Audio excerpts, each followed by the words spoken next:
നാം എല്ലാവരും പല രീതിയിലുള്ള ഓയിൽ ഡിസ്പെൻസർ യൂസ് ചെയ്യുന്ന ആളുകളാണ്.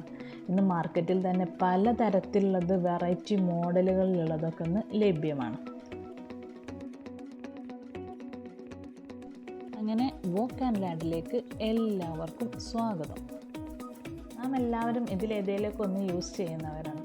അപ്പോൾ ഇതൊന്നുമല്ലാതെ നാടനായിട്ട് ഒരു സൈഡ് എഫക്റ്റും ഇല്ലാത്ത സിമ്പിളായിട്ട് നമ്മുടെ വീട്ടിലുള്ള വസ്തുക്കൾ വെച്ചിട്ട് എങ്ങനെ ഒരു ഓയിൽ ഡിസ്പെൻസർ ഉണ്ടാക്കാം, അതെങ്ങനെ യൂസ് ചെയ്യാം, അതാണ് ഇന്ന് നമ്മൾ വീഡിയോയിൽ പറയണത്. അതുപോലെ തന്നെ ഏറ്റവും സിമ്പിളായിട്ടും ഏറ്റവും ലഘുവായിട്ടും നമുക്ക് ഉപയോഗിക്കാൻ പറ്റുന്ന ഒന്നാണ്, നമ്മുടെ വീട്ടിൽ തന്നെ എപ്പോഴുമുള്ള സംഭവമാണ് ഇത്.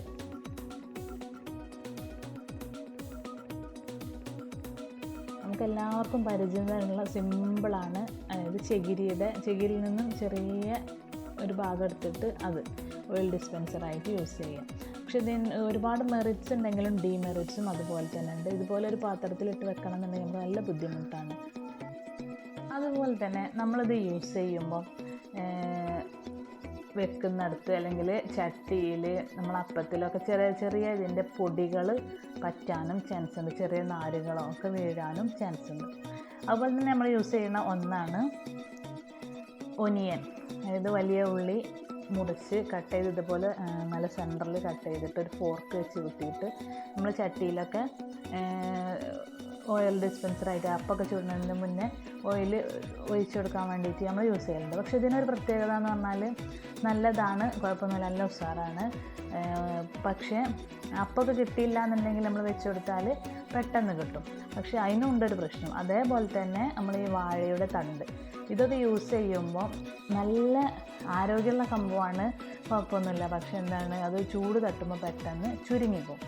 അപ്പോൾ അതൊന്നും ഇല്ലാത്ത സിമ്പിളായിട്ട് നമ്മളിന്ന് വീട്ടിലൊന്ന് ഉണ്ടാക്കാൻ വേണ്ടിയിട്ട് പോവാണ്. അപ്പോൾ ഇതുപോലെ ഒരു തുണി എടുത്തിട്ടുണ്ട്, നീർത്തി ഇട്ടിട്ടുണ്ട്. ചെറിയൊരു പീസ് തുണി, നല്ല പഴയ ഒരു തുണി, നല്ല ക്ലീൻ ആയിരിക്കണം അത്രമാത്രം. അപ്പോൾ അതിൻ്റെ ഒരു ഭാഗം ഞാൻ കട്ട് ചെയ്ത് മാറ്റിയിട്ടുണ്ട്. ഇത് എന്തിനാണെന്ന് വെച്ചാൽ നമുക്ക് ടൈറ്റ് ചെയ്ത് കെട്ടാൻ വേണ്ടിയിട്ടുള്ളതാണ്. അപ്പോൾ അതിവിടെ എടുത്ത് വെക്കാം.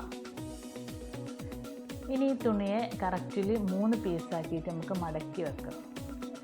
3 ഭാഗമായിട്ട് ഇതുപോലെ മടക്കി വെച്ചിട്ടുണ്ട്.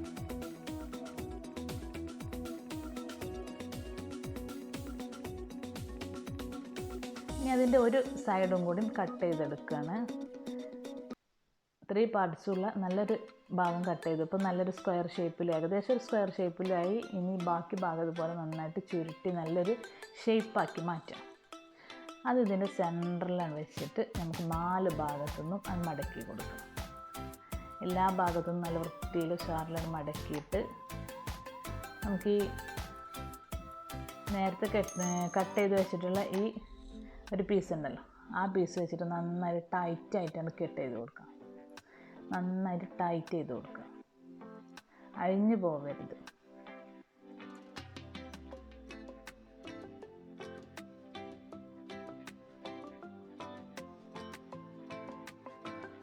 ഇതിവിടെ റെഡി ആയിട്ടുണ്ട്. ഇനി നമുക്ക് എക്സ്ട്രാ ആയി വന്നിരിക്കുന്നതൊക്കെ ഒന്ന് കട്ട് ചെയ്തിട്ട് കളയണം.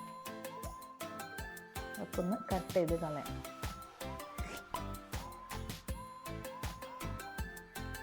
അതിൻ്റെ എക്സ്ട്രാ തുമ്പുകളും ജസ്റ്റ് ഒന്ന് കട്ട് ചെയ്ത് ഒന്ന് വൃത്തിയാക്കി എടുക്കാം.